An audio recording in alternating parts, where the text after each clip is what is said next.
Welcome to the End Goal Podcast. My name is Arish, and this podcast is a chronicle of my life successes, failures, and lessons as I work towards my end goal. Here, I share stories of my life and those in my circle as we work towards our goals daily. In each episode, I hope to bring you lessons and questions that you can apply to your life and to your goals. I greatly appreciate your presence here, and I hope we can create something genuine through this podcast. Please enjoy today's episode. Yo, what is really good, everybody? Welcome back to the End Goal Podcast. This is episode 8 out of 10, almost to the end of the season, and I really appreciate all of you guys rocking with me this far.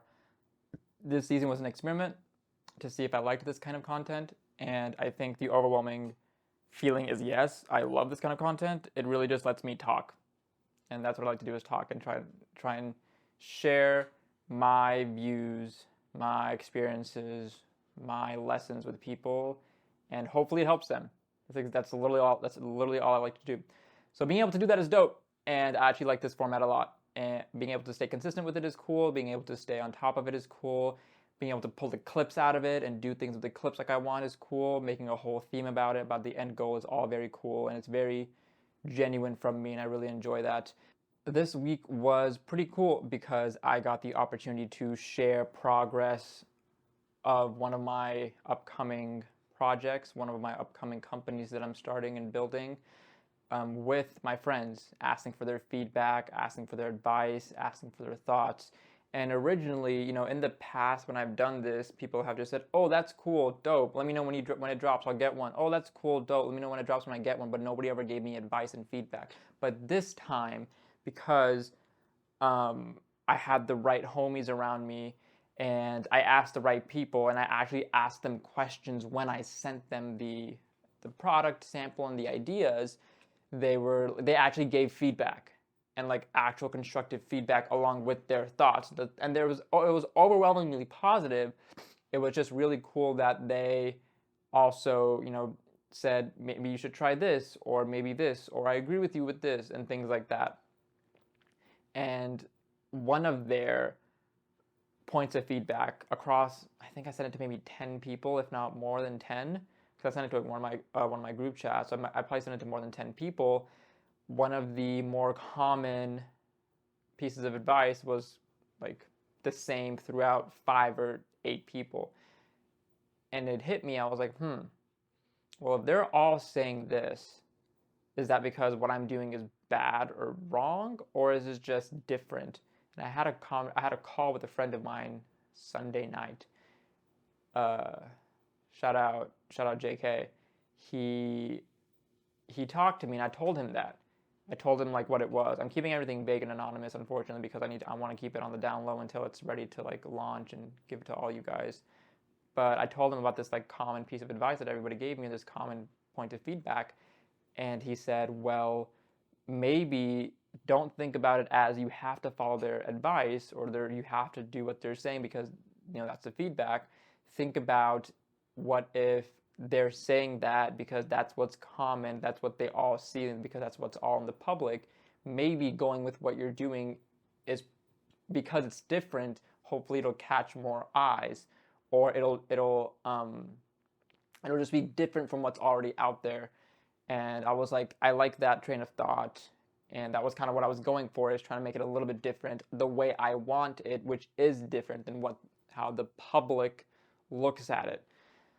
So that was a really cool thing to go through, is getting this actual constructive feedback from friends and making it kind of a group endeavor where I can actually go to people and ask for advice before launching this thing and while I'm working on it, which I've never done. This is the first time that I'm really partaking in an endeavor like this, where I'm seeking out help, seeking out advice, seeking out outside expertise, knowing that I don't know everything. I'm not good at a lot of things.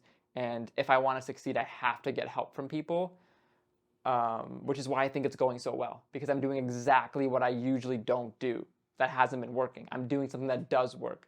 You know what I mean? So that's been really cool.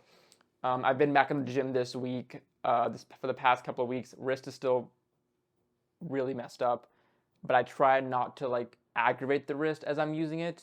I fail at that sometimes because I still, in my heart, I am a meathead. I want to build muscle. I want to feel like I'm actually challenging my muscles. And to do that, I have to lift heavier weights, and heavier weights are not good for the wrist, obviously. So I need to find a way to counteract that. I still get the tension that I want without, aggravating my wrist. But I've been in the gym more, and because I've been in the gym more, I realize I think my body is requesting another 30 minutes to an hour or just extra time of sleep, specifically on the days that I do hit the gym as opposed to the days that I don't. Because I've noticed in the morning it's harder for me to get up and go out for my morning walk, because I usually do that around 7 or 7:30. But nowadays, if I wake up at around 7 or 7:30, my body still wants an extra little bit more of sleep, I think, just to like rejuvenate over the day, or over the workout that I had that day. So that's been really interesting to like kind of work around, see like, okay, if I work out on a certain day, I might have to go to sleep earlier that night to then regen or get more hours of regen during that. Yeah, that's been kind of the week. I have 2 book things to share with you guys. First one is our usual, let's talk about a snippet from Hidden Genius by Polina Marinova-Pompliano, because look at how much I've been tabbing this book. Like, I've been going to town on this thing. Pause. And it's just chock full of such good information. So this topic is really important to me because it's how I basically remapped the trajectory of my life back in 2021. And the topic and the chapter of this section is called Optimizing Your Content Diet in Hidden Genius by Polina Marinova-Pompliano. So she says at the beginning of this chapter, what you eat is who you are, and what you read is who you become.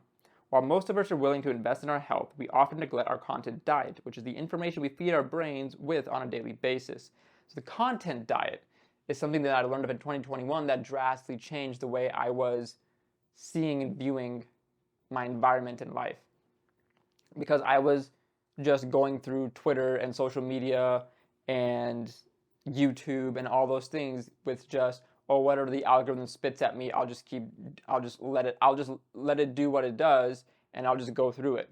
And I don't know why it didn't hit me that, oh, I can change this if I really want to, and it takes effort to change that. I need to reconfigure my content diet, because I've been feeding my brain a lot of shitty stuff lately in terms of the type of content that I was consuming, or not even bad content, it's just not the content that I need for my life or where I'm going. That's what I was doing. And so when I had that realization, I started making the conscious effort to try and force the algorithm to listen to what I want versus assuming that this is what everybody else is looking at. I'm going to push this popular stuff to you as well. And I actually wrote down a list here of things that are a poor content diet to me and things that are good content diet to me. And on this list, I want to share it with you guys because I want to be transparent with you guys. On this list is the first thing is e-girls. And this is a very general topic, but it's basically thirst trap content. I guess I could have put that on there. It's thirst trap content online that I don't want to see copious amounts of it. It's been an issue in the past couple of years of the algorithm basically, whatever's popular that has certain captions on it or some certain words in the post on it with an image, it'll push that. So a lot of thirst trap content, both men and women, they'll put something like Netflix or gamers or Nintendo Switch or specific game if they're a cosplayer or whatever it is, but not like cosplay is different. Cosplay is completely different than what this is. But then I realized my algorithm was pushing stuff a lot at me because I was consuming gaming content at that point, right? I follow a lot of gaming content creators, a lot of Pokemon, a lot of Yu-Gi-Oh, a lot of Elden Ring, a lot of just games in general, consoles, console gamers, whatever it is. League of Legends at that point, a lot of online gaming, MMOs, etc. So I was getting a lot of these images and I was like, this is just not good. I don't like this. I mean, I like the image, but I don't like how much it's being forced at me because it's ruining my brain. It is really ruining my brain. I'm becoming more and more subject to these like external influence than I am my own internal thought process. And it was getting really annoying. And it was that in combination with the other things on this list. It was not just that. It was in combination with the other things on this poor diet list. So the next thing on the list is cancel media. and cancel culture media. I hated this stuff when it came about because it was like, oh, this person did something really bad 10 years ago, cancel them. I'm not talking about people who do things like blackface, people who do things like sexual harassment and sexual assault, people who do things like violence and things like that. I'm talking about, oh, this person said this thing about this homophobic thing 10 years ago, but they're clearly not homophobic currently. Why are people being canceled for that? They learned, they updated, they understood like the implications of making comments like that, and they haven't done that since then. Why are we digging up things from 10 years ago? Right? I hate cancel culture for that reason. It's not good. It's not healthy. It's built upon this mob mentality, and I hated that, and I didn't want to be subject to that. So therefore, I refused to. It was one of the things that I was like, I refuse to see this and or even read into it.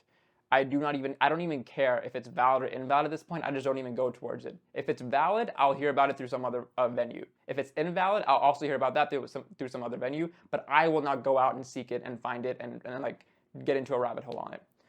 The next thing was only cryptocurrency, only finance, only stuff like that. Because the crypto bros, finance bros, like content in the past had devolved into the gym bro content, where it's just a lot of trash advice, a lot of trash commentary, a lot of use this hook in your Twitter, a lot of threads, etc. That it just wasn't educative content. It wasn't informational. It was just regurgitative. Like every post was the same thing. Just, let me copy your homework. Oh yeah, go ahead and copy my homework. Just switch the words up a little bit. It was that kind of stuff, and I hated that. I didn't need that. It was getting annoying, and it was really affecting the way I was like feeling online. And the next thing was negativity, which is just like people like shitting on other people online. Like there's no need for that. Yes, I love banter.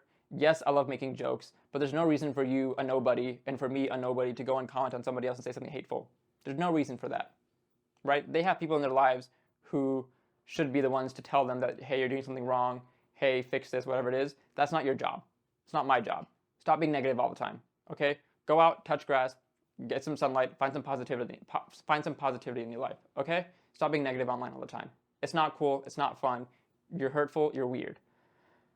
The next thing after that is reality TV. I don't like drama. I don't know if you know this about me. I hate drama with a passion. I don't engage in it. I don't seek it out. I don't involve myself in it. And if I'm ever involved in it, I get out of it as quick as possible. I hate drama. I hate reality TV. I don't like fake drama, whatever it is. I will watch some things with my fiance because she likes to watch certain reality TVs. And she knows my stance. She knows the fact that I don't like it. But if it's entertaining, sure, I'll watch that. I'll watch that one with you. But I personally don't like it. And going into reality TV, celebrity media, don't care about it. I don't like it. I don't like seeing it. I don't care if you think Taylor Swift was a better dancer than Michael Jackson. You're just objectively wrong. I don't need to see that post on Twitter anymore. I don't care about this negative thing happening to this celebrity or this positive thing happening to this celebrity because their lives don't affect me. They have their own lives. I have my own life.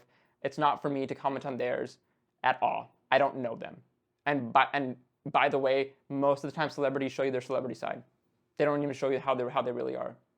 So you're literally arguing with the character. You're not even arguing with the person at that point. So wake up. Now, that being said, there are certain things about celebrities that certain celebrity action or certain celebrity news that is cool. I do like these Barbie memes, hilarious as fuck. Messi joining the MLS, dope. Ted Lasso getting all its awards, dope. There's niche things like that are cool, right? Ranveer Singh, love him. Deepika Padukone, love her. Hrithik Roshan, love him. I don't seek out their content. If it's in front of me, cool. But I don't care that much. So what to me is good content diet for me? And I have a list here as well. It's entrepreneurial info, productivity info, business info, lifestyle info, things like that, right? I follow Ali Abdaal, Alex Hormozy, Leela Hormozy, Saturno Movement, Yasir Khrushchev, Gabo Saturno. Who am I forgetting? Tim Ferriss. I realized that I need to follow Sahil Bloom. I don't, but I need to follow Sahil Bloom. I follow these people that post things that aren't like going to aggressively change the way I influence myself. Like what they post does not influence the way I think, but I do like to take in that information. I will process it. If it's useful to me, I'll keep it. If it's not, I'll just throw it away. But it's not tailor-made to be like, oh, I'm going to engineer this post so that it sticks in your brain and you can't forget about it. I'm going to put this negative hook on here, and I'm going to put these lists and these threads. They don't really do it like that to me. And if they do, I usually skip the post anyway. So I like their content, and therefore I limit it to specific people. I limit it to the person. I don't limit it to the theme, which I think is also very important, right? Limit your content to specific people. If you think that the overall like landscape is not good, then just limit it to like specific people. Get people on both sides of the coin if you want, but limit it to specific people. Don't let the entire general public get into your thing or your theme. Next thing, music and art. Love me music and art. Books, especially on Threads, all about books. TikTok, all about books. Mostly all about books, and that's what I like. My friends' lives, obviously, I try and keep up with them more so than anything and comment on their lives and make sure we're all doing okay. That's one of the biggest things that I care about. And the last thing is just like podcast clips and stuff, because a lot of times they're funny or entertaining or informational, whatever it is. Like Alex Huberman, also follow him. 10 out of 10 man, stand-up man. So that was, fixing your content diet. And I think it's really important. I think we should all take a content audit at some point in our lives, like every year or so, just to see like, okay, what have I been consuming? Is it benefiting me? Is it hurting me? And can I change it up for what I want right now? And if so, make the change. If you think it's fine, cool, keep doing what you're doing, make little tweaks along the way. The next thing I want to talk to you guys about, is this new book coming out in December of 2023 by Ali Abdaal, the man himself. His first book, his new book, Feel Good Productivity. I am so excited for it. Ali Abdaal is a role model of mine, and just the way he works and his productivity and his efficiency. And I'm just super excited about this book. It's the same excitement that I felt for Marinello Pompliano's book, Hidden Genius. I think this is going to be a really good book because Ali Abdaal claims that he's trying to, he wrote this book with the intention of breaking the stigma that we have to hustle and hustle culture, and we have to hustle all the time and grind in order to get to where we want. No, productivity can be good. You can still relax while you're working towards your goals. You don't have to be on the ball all the time, 24/7. And I'm so excited about it. Ali Abdaal, if you watch this, please let me know. Can I get an ARC? Can I get an advanced reader copy of this book? Are there any available? If so, let me know how much I have to pay for it. I would love to advance read this book. It would be a blessing and an honor. But I'm super excited about that book. I've pre-ordered it. I would highly suggest you pre-order it or check it out in December. I'll obviously let you guys know what I think about it. So if you want to wait until December for what I think about it, go ahead. Maybe we'll do like little snippets of the book like I do with Hidden Genius for it. But until then, I'm just going to be reading Hidden Genius, and I'm going to buy 2 more copies of it, and we're just going to go continue on with life. Hey friends, I just wanted to take a quick break in this episode to tell you guys about an amazing tool that I've been using to help shift my perspective on my life and my goals. This isn't sponsored, by the way, but I just really like the item and the product, and I wanted to share it with you guys. So my question to you is, are you looking for a new perspective on life? Or are you looking for a new way to get motivated to get after your goals every day?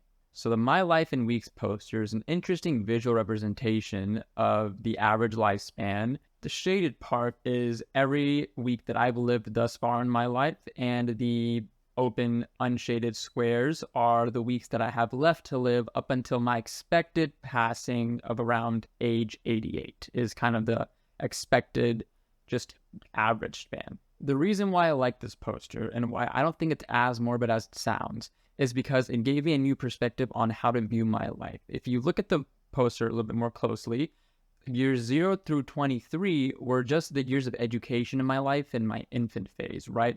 I wasn't really doing anything with my life until I graduated and I started working at age 23. So starting from age 23 and up until age 25, which I am right now, I really only started my life for 3 years, which means I'm just in the infant phase of my life now, once again, and I have time to learn new things, try new things, and do new things. and I have so much more time left than I thought I had. I don't feel like I wasted 20 years of my life in a sense. I really just started 3 years ago. So that's how I view my life, is I'm just starting and I have so much more to do. If you're interested in getting a My Life in Weeks poster, check out the link in the video show notes and use code ENTRO at checkout to get 5% off your entire order. Once again, I want to reiterate, this isn't necessarily a sponsored segment. This episode is not sponsored, but it is just a product that I really enjoy, and I have the opportunity to be affiliated with this company to bring you guys this cool new tool, and I just really like it, and I thought maybe you guys would like it too. That was a long-winded introduction, or the first half of the episode. The second half of the episode is talking about how do we stay consistent, how do we improve our consistency, and what is consistency in general. So, to me, consistency is basically, it's not the common do something every day. That is not consistency to me. Consistency is just doing something repeatedly over a long-term period of time. That is consistency. Consistency is not a week. Consistency is a month. It is 6 months. It is a year. It is 5 years. It is 10 years. It is a longer period of time. It is not day to day or over a week. So I want to preface this by saying that I am not the most consistent person ever in the world. Okay? I have not figured it out. I have figured out ways to keep myself consistent over a longer period of time, but I do drop the ball every now and then. And I'll explain why I do that and why it's okay for me to do that here in a second. So consistency is, to me, a product of time. Therefore, if you control your time, you can control your consistency. But why are we so inconsistent? Why is it that we cannot do the same things over and over again? Or why is it on some days it's okay, it feels good, and some days you just can't get yourself to do it? And I have a list here, and I want to walk you guys through it, okay? So number 1 is you try to wing it. Number 2 is there's too much friction. Number 3 is that you only do it when you feel like it. Number 4 is it's too difficult. Number 5 is, there's no plan in place. And number 6 is it's not enjoyable. So these are 6 things that I think affect our consistency that I could think of in this point in time. There's probably a ton more, but those are the 6 things that I could think of. And technically it's 5 because winging it and no plan is kind of the same thing. But let's walk through them. Okay? So trying to wing something and not having my wrist is messed up. Why are you doing that? I'm sorry.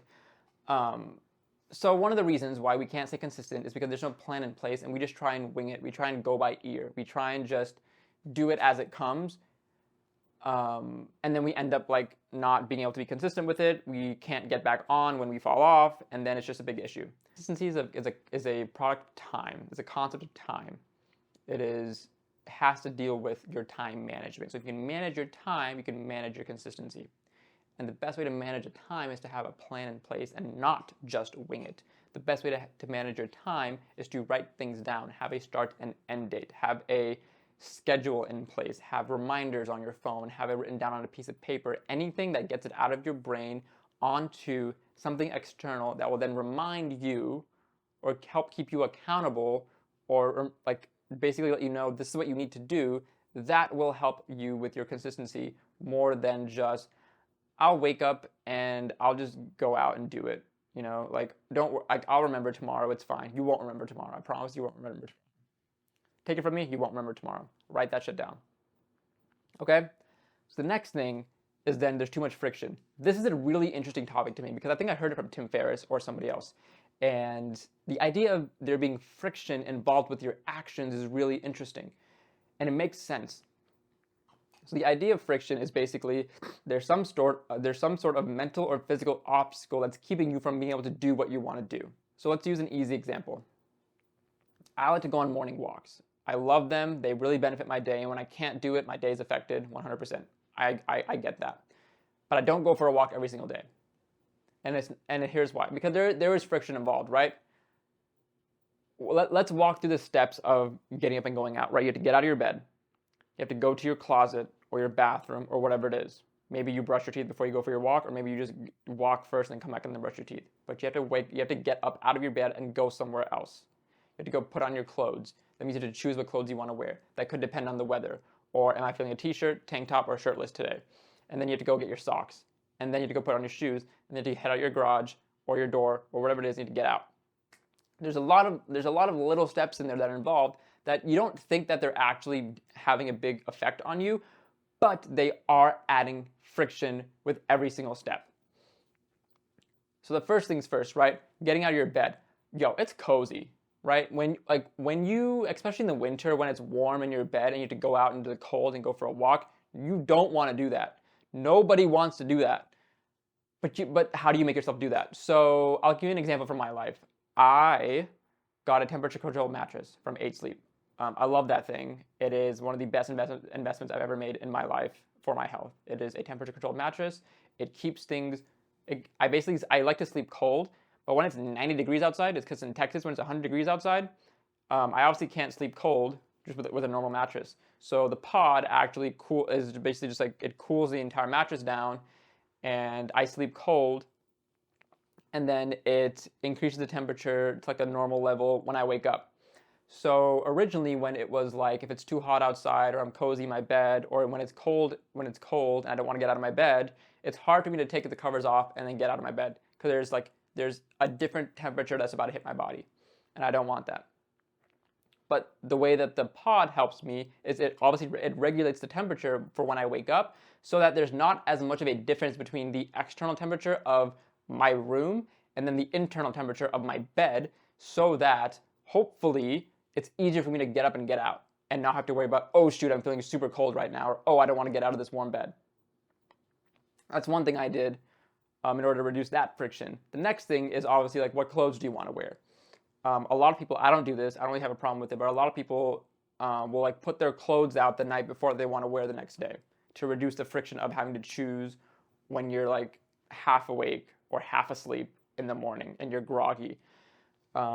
Put your socks next to your shoes. That way when you go to your shoes, if there's just everything's in one place, you put it on, you get out. Things like that. Maybe put your water also next, like get everything set up the night before so when you wake up, you just wake up and go. There's nothing to think, oh, where's this, where's that, I need this, what do I want? Oh, I'm already tired, I don't feel like doing this. Go back to bed. Okay, that's one way to reduce friction. Another way, so I also have the same, I'll share this with you guys. I used to be really bad with taking my like vitamins and my supplements, right? I used to like always miss the days. My mother would always ask me, did you take it today? I was like, no. She's like, why? I said, I forgot. She said, why did you forget? Well, I just forgot about it. She said, okay, where is it? It's in my cabinet. Okay, why don't you just put it on your desk because you're always on your desk. Just put the vitamin D bottle on your desk, and then so if you look at it, you remember to take it. I was like, nah, I don't feel like doing that. Fast forward a year later, I was like, why don't I put my vitamin D bottle on my desk so I can remember to take it because I haven't been taking it for a long time. Oh my God, the look she gave me. She was like, okay, cool, yeah, sure. Not like I didn't tell you that 5 times before, but that's a way of reducing friction. Is like, if you put things out of sight, out of mind, it's literally out of mind. You won't remember it. You won't remember to do it. You have to put things in your line of sight. That way, if you see it, you go and do it, right? My supplement stack, protein, creatine, greens stays together. So if I have my creatine, I know I also need to have my protein and greens. Or if I have my protein and greens, I also need to have my creatine. And whenever I get water, I always walk by that when I'm in the kitchen. So I always look at it no matter what when I'm in the kitchen because it's the first thing that I see when I enter my kitchen. So I always remember to tell myself like, did you have it today? You did? Okay, cool. You're done. But if you didn't have it today, have some. Only doing something when you feel like it is basically saying you're living very frivolously. You're living very freely because you're only doing what you want to and you're never doing what you have to. And I think that's a very dangerous way to live because a lot of things in life that are good for you that you should do, we don't want to do. And a way to keep yourself accountable is to use external accountability for that, is have friends or family members or your partners or your colleagues at work or whoever is around you to help keep you accountable. That is what you need to be doing. And an easy way that a lot of people do is like they'll put reminders in their phones to remember to do something. Or they'll put like it in their schedule, in their calendar, so they always like remember to do it. Or, if your issue is scrolling too much and not getting stuff done, there's apps that lock your phone or lock your screens or whatever it is, so that you can't use them, and then you go do something else.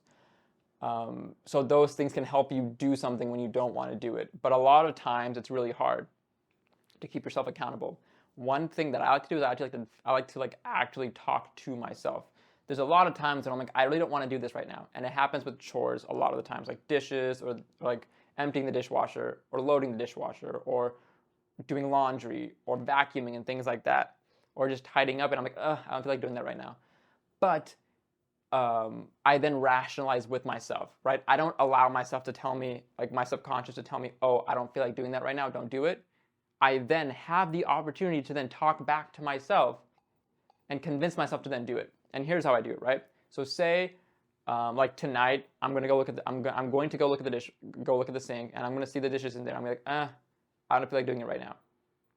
But then I will talk to myself and say, listen, realistically, you're only spending maybe 5 or 10 minutes doing this right now, and then you don't even have to think about it afterwards. What's 5 to 10 minutes of this time you're gonna waste sitting on your bed for like an hour? What's 5 to 10 minutes? And when I think about that, I'm like, oh, that's actually pretty fair. Like it's only 5 to 10 minutes. That's not a lot. That's not a lot of time. I might as well just do this right now. Same thing with unloading the dishwasher. It takes like 5 minutes. And I know we all hate unloading the dishwasher. I don't know what it is. That is the one household task that I know we hate, okay? And if you like it, something wrong with you. So the issue then is how do we talk to ourselves? And that's how I talk to myself. That's how I convince myself to do something, is I talk myself through it logically. How much time is it actually going to take for me to do this, right? And another thing that I tell myself, which actually has helped, is what can I do now that will help future me? And that really helps when I don't want to do something. It's like, well, I know I don't want to do it right now, but I think it'll really benefit future me if I do this right now. Or if I don't want to do this right now, what's something else that I can do right now that will benefit future me? That's how I like talk myself through doing things when I don't want to do anything in general. So let me know if that works for you. Something too difficult. Difficulty is just another type of friction, right? And to me, difficulty is a product of your ignorance times your talent or your skill. So your ignorance / your knowledge and your talent or your skill. So if you don't know how to do something and you're not good at doing that thing that you don't know how to do, obviously, then it's going to seem really difficult for you to do it. And so all you have to do is get one of those things up, and then that difficulty goes down. Wait a minute. It's not a product, because there's an inverse relationship, right? My math brain is kicking in. I was trying to be all like talky, but I realized that it's not a product of it, because if it's a product of it, both of them are going up. Therefore, the difficulty is not going to go up, it's going to want to go down. Anyways, you know what I'm trying to say. So, if you get your knowledge up, if you know more about what it is you're trying to do, it seems less difficult, less daunting, less scary, less anxious, less stressful. If you then know how to do it and you are confident in your competency, if you are confident that you have the skill level to then do it, it then once again becomes less difficult to do over time, right? So difficulty will increase with your knowledge and your ability and your skill and your talent. So think about that next time something seems too difficult. You just don't know enough, or you're just not good enough at it. But the difficulty will decrease over time if you then do it, right? You can't just know things, you also have to be able to do things in order to get that difficulty down. Because there's always an unknown when it comes to action. You can know everything about a topic, but you might not know everything because you haven't done it yet. You know what I mean? Hope that makes sense. And the last thing is, it's not enjoyable, it's not fun. And the answer here is make it fun, okay? Make it enjoyable. How do you make something enjoyable? Is doing the opposite of what you've been doing, in my opinion, a lot of the times. I like to work at home. I like to work on my desk. I like to be in my office. I feel good in here. I have my setup in here. I'm happy. But a lot of times I don't feel like working because I don't want to be in here and sit on this desk. But I need to get work done. So what do? Go outside. If I'm doing everything at home all the time, then I'll just change the environment, put myself around people. Maybe I'll go to a coffee shop or my public library or go somewhere else and be outside, and that makes it a little bit more fun, or just a little bit more different, and I can get work done hopefully that way. Or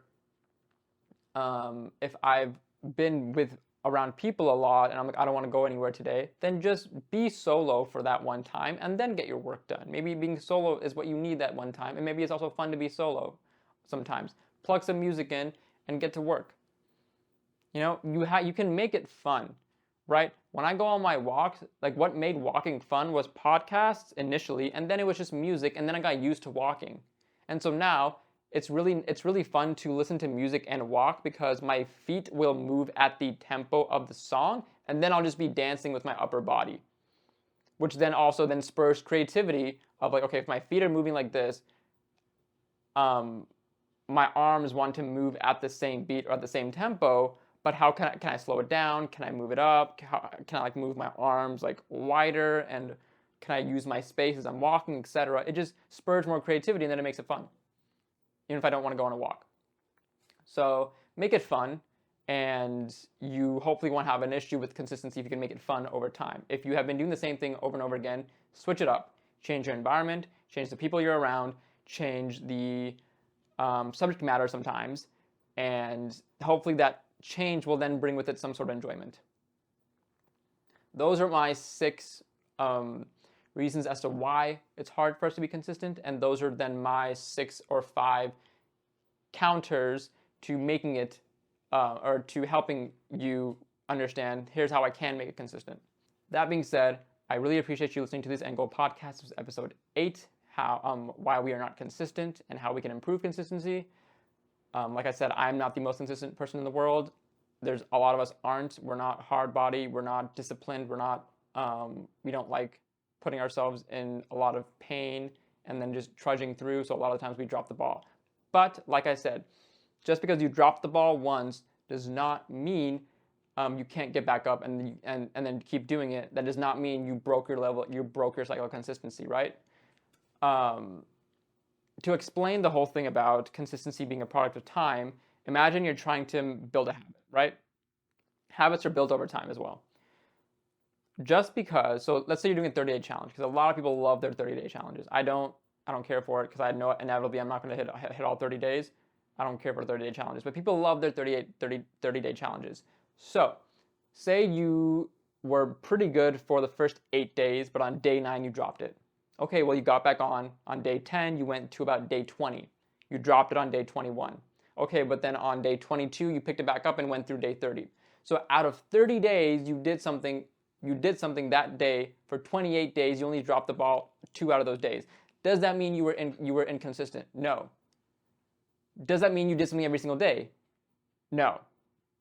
But you were consistent with that thing over time, over a period of 30 days, and I think that's commendable. That is consistency, right? All you have to do is replicate that then for the next 2 months, and then over a span of 3 months, 90 days, maybe you dropped the ball like less than 10. You were consistent over that amount of time. I think that's the important way to think about it. It is not a day-to-day. It is over time. Have I been doing this same or similar thing over time? And have I grown through it? Has this been helping me? Have I progressed? Have I made strides, etc.? That is consistency. If you like this video or this podcast episode, I would really appreciate it if you hit the like button, if you left a comment, if you would like to in any of the comments, the comment section. Usually all these lessons and these questions that I ask you, I'll put in the show note captions. If you're new here, welcome. I'm not the best at these intros and outros. I'm still working on it. But if you're new here, consider subscribing. This is season 1. Season 1 has about 10 episodes. So this is episode 8. I have 2 episodes left. But I will be coming back every season, and I will hit 10 seasons at some point. There will be 100 episodes of this thing at some point. There will be 200 episodes of this thing at some point. I don't know how many episodes of this thing there will be at some point, but it'll keep going. So if you're interested in things like this, my life, the lives of the people that I bring on here in the future, and if you're just interested in learning from other people, consider subscribing to this podcast. The whole goal of this podcast is to share with you my life experiences, my successes and failures, the experiences of my friends and those in my circle to then help share lessons, questions, and anecdotes to then help you find your end goal, get to your goal efficiently, efficiently, happily, and hopefully with as little of sacrifice as possible.